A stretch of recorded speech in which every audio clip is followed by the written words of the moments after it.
Saludos amigos, en geopolítica en estos días no hay sábados, ni domingos, ni festivos, ni nada de nada.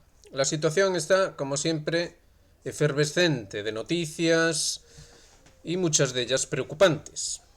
Empecemos por el principio. Ahí lo tienen. Shoigu y el ministro de Defensa chino, hemos olvidado el nombre ahora mismo. Es difícil quedarse con tantos nombres y especialmente si son chinos o así por el estilo. Lo importante es la noticia. Llevamos aquí mucho tiempo diciéndolo. Se va a producir una alianza entre China y Rusia. Bueno, pues eso ya forma parte del pasado. Ya es una realidad absoluta. China y Rusia se han aliado. Además, son muy conscientes de la importancia de su alianza, del carácter existencial de su alianza. Y esto es un golpe sencillamente mortal, consideramos nosotros, para los intereses de lo que se dio en llamar el occidente colectivo. Efectivamente, la alianza sino-rusa es un hecho y es una referencia. Queramos o no, nos guste o no, es así, y a esta alianza hay que añadir a Irán. Y aún habría que añadir a muchos otros estados, y no olvidemos que los rusos hacen frecuente llamada a América Latina, Hispanoamérica o como sea que prefieran llamarla, para formar parte de ese nuevo mundo, de ese nuevo orden. Por otro lado, tenemos que los chinos, después de la visita de Blinken, no olvidemos la visita de Anthony Blinken, el cual decía muy enfáticamente lo importante que son los encuentros cara a cara, y cómo hacía referencia al encuentro de San Francisco entre Biden y Xi Jinping. Todo muy bonito, pero no fue allí precisamente de manera amistosa. Fue allí básicamente a exigir la obediencia de China. Eso es a lo que fue el señor Blinken a China. Y la respuesta alta y clara. Los chinos ahora respaldan la propuesta rusa de hacer una investigación internacional acerca de la cuestión de Nord Stream. Un hecho absolutamente determinante y de hecho quedará en la historia como uno de los hechos principales de esta guerra, de los, digamos, motivantes de lo que ya no puede más que llamarse como Tercera Guerra Mundial, es una realidad. Cada vez menos gente se resiste ya a llamarle a esto por su nombre, a pesar de la gravedad que implica eso. Y aquí tenemos a nuestro buen amigo Larry Johnson, que se ha presentado nada más y nada menos que en el Consejo de Seguridad de Naciones Unidas y ha hecho allí un discurso. ¿Por qué llamamos la atención sobre esto? Bueno, llamamos la atención sobre esto porque, desgraciadamente, se aprecia en este esfuerzo por parte de Larry Johnson que el problema es más profundo. Estamos ante un problema del fracaso del proyecto moderno. Y eso implica el fracaso de Estados Unidos. Lo veamos como lo veamos. Entonces, lo que nos parece más significativo de este discurso de Larry Johnson es el hecho de que hace referencia a Truman. Conoció personalmente a Truman y él lo vincula con una serie de ideales muy nobles, sin duda, acerca de la importancia del Consejo de Seguridad de la ONU, la importancia del diálogo, del entendimiento, etcétera, etcétera. Pero todos sabemos, o al menos los que nos hemos molestado en investigar, sabemos quién fue Harry Truman y qué implicó. Entonces, realmente, aquí lo que vemos es la imposibilidad de los estadounidenses, por muy buena intención que tengan, y sin duda Johnson tiene buena intención, sin duda, y hay mucha gente en Estados Unidos que son bellas, bellísimas personas, sin ninguna duda, pero el problema es más profundo. El problema es de lo que significa realmente su país, de lo que significa su proyecto país, o su proyecto civilizatorio, forman parte después de todo del proyecto civilizatorio moderno, que es un proyecto europeo. Esto es así. Recordemos cómo lo que ellos llaman, los estadounidenses llaman los padres fundadores, fueron a Europa a inspirarse de todo aquello que condujo a la Revolución Francesa. ¿Qué pasa con el asunto Nord Stream? Pues pasa que el 17 de abril se dio a conocer algo bien curioso. Las aseguradoras británicas se niegan a pagar por lo ocurrido con el Nord Stream, pero lo más interesante es lo que alegan. Alegan que hay un gobierno detrás. Es decir, que la destrucción de Nord Stream fue llevada a cabo por un gobierno, no por unos sospechosos y misteriosos terroristas, o como sea que se les quiera llamar, no por aquel Mortadelo y Filemón del que habíamos hablado nosotros en su día, sino que fue directamente implementado, la destrucción de Nord Stream, por un Estado. Así deja la información este medio de Grayson. La verdad es que ya lo habíamos escuchado cuestiones en este sentido, y la relación entre esto y los reclamos de Rusia y de China, bueno, está claro que está ahí. Es necesaria una auténtica investigación, de una manera o de otra se acabará llevando a cabo, y bueno, saldrá a la luz lo que tiene que salir. Y en línea con eso, tenemos una vez más, ya lo habíamos dicho aquí, ustedes ya lo saben, que la flota imperial, como nosotros le llamamos enfáticamente, porque ellos mismos quisieron plantear así la cuestión, acerca de la amenaza de los hutíes, la flota imperial básicamente ha endosado una derrota histórica.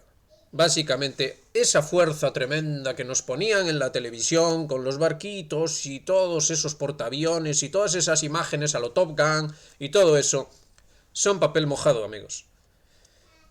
Es la realidad. Los hutíes, sirviéndose por lo demás de los sistemas antiaéreos iraníes, consiguen una y otra vez derribar los famosos drones estadounidenses, y drones que cuestan $30 millones cada uno a todo esto.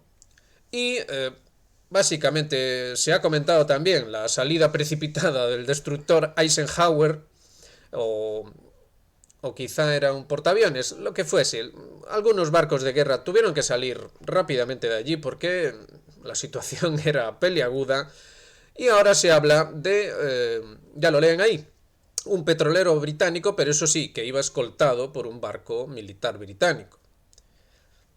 La situación es así. Hay un vídeo, veremos a ver si se reproduce aquí, efectivamente, supuestamente el vídeo es verdadero, en el que se vería cómo el dron estadounidense es derribado por los sistemas aéreos iraníes Rocket 358.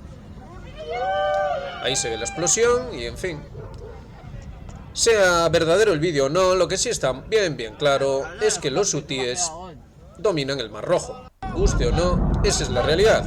Y los hutíes están vinculados a Irán. Ya hemos dicho que Irán es la nueva potencia hegemónica del Oriente Medio. Y esto es una realidad que cuesta asimilar por algunos. Entonces, esto nos lleva a que, también lo dijimos aquí, la OTAN optaría por una ofensiva de atentados y sabotaje, y efectivamente eso es lo que está ocurriendo. Hoy mismo se ha atacado una refinería de petróleo en la región de Krasnodar. Los estadounidenses habían dicho que habían advertido a los ucranianos de que no debían hacer esas cosas. Sin embargo, lo siguen haciendo. ¿Hasta qué punto los ucranianos actúan por su cuenta? ¿Hasta qué punto Estados Unidos juega, como siempre, a un doble juego? Bueno, la cuestión es que la tensión es enorme. Los rusos obviamente van a tener que tomar las medidas necesarias para evitar que esto siga ocurriendo. Y eso implica que la guerra va a recrudecerse, nos pongamos como nos pongamos. Por lo demás, el envío secreto, clandestino, de los ataques de largo alcance de Estados Unidos, ¿en qué parte del juego coloca todo esto? Es decir, si Estados Unidos no quiere que Ucrania ataque refinerías, no ataque objetivos en territorio ruso, etcétera, etcétera, como han dicho muchas veces, ¿por qué envía estas armas?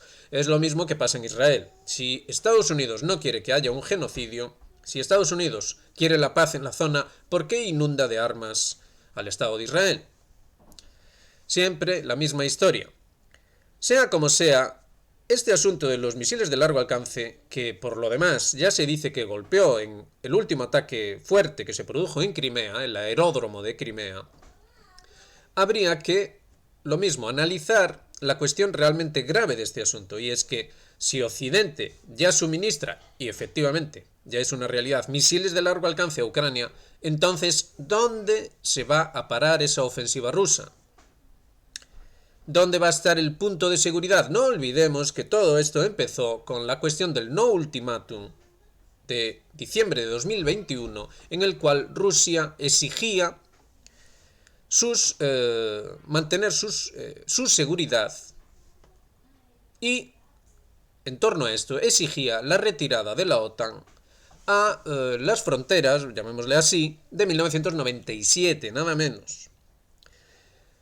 Alegaban para ello que su seguridad se veía comprometida. Y ahora, con todos estos ataques, bueno, es obvio que su seguridad está comprometida. Entonces, en este punto, algunos alegan que, bueno, pero es que Rusia invadió Ucrania. Pero es que, si nos atenemos al derecho internacional, no es aceptable esta cuestión.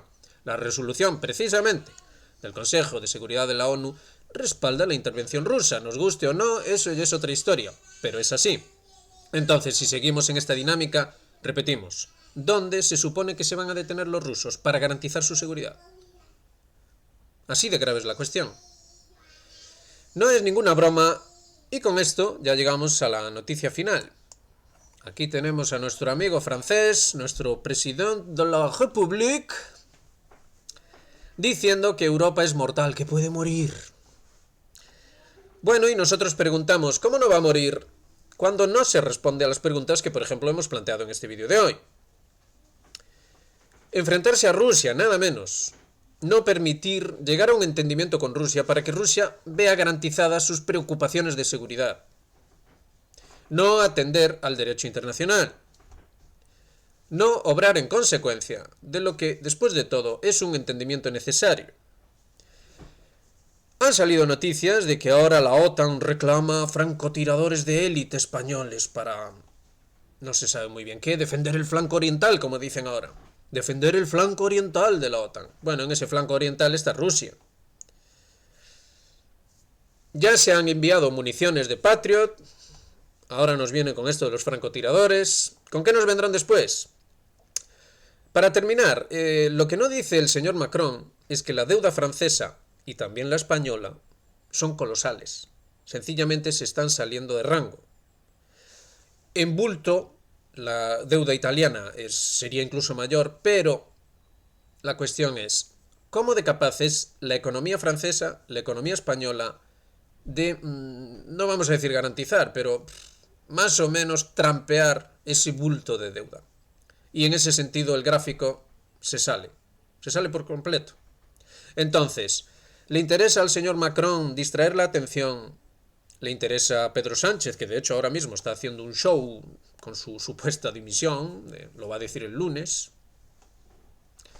¿Le interesa a estos dirigentes esa confrontación? ¿Le interesa, bueno, escenificar algo que distraiga la atención? Ay, amigos, esa es la cuestión. Esa es la cuestión. Bueno, no insistimos más. Aprovechamos para mandar un gran saludo. Esperemos que guste este formato, a ver si funciona bien. Y, como siempre, les decimos que nos dejen un like si les parece que nuestro trabajo vale la pena. Y apóyennos haciéndose miembros de Geopolítica Actual. La verdad es que nos ayuda mucho y nos permite hacer estas modernizaciones. Nosotros aquí, que siempre llamamos a la tradición, y nos vamos modernizando poco a poco, amigos.